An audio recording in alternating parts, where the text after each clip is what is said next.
Okay, this is another one of the fortifications on Comino. Now this really isn't particularly open to the public. Hasn't been restored. Well, it doesn't seem to have been. But on the other hand, it's not closed to the public. You can just walk in here for free. So the status, and there's the red tower way in the distance.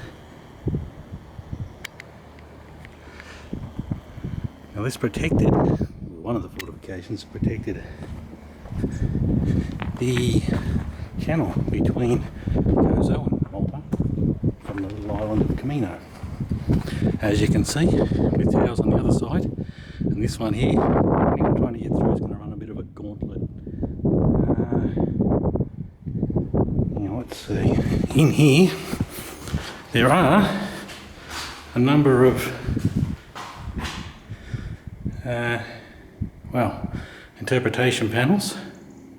So obviously some work's been done, and you can certainly just wander in. There's no gate. I haven't forced my way in here, I just walked in.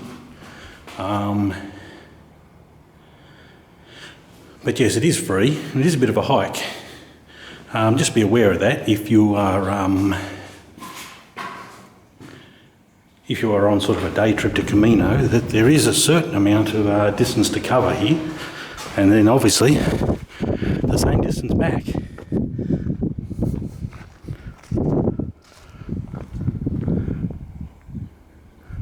Well, there you go.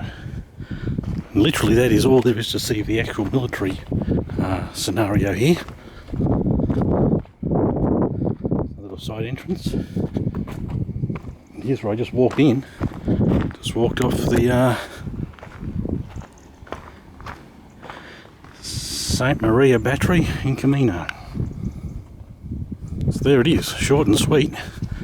There's the distinctive red tower in the background. Now it's time to head back to the Blue Lagoon and my boat back to civilization. So yes, if you are interested in military history, there's not just the Comino Tower, which you can just see there. Tiny little flag fluttering. Now that flag means that it's open. If you see that flag fluttering from the top of the Comino Tower, it means one of the volunteers is there, and it's open. So, otherwise you can still go up to it, wander in it, but you won't get out. For the St. Thomas Battery, there's stuff all here as you can see.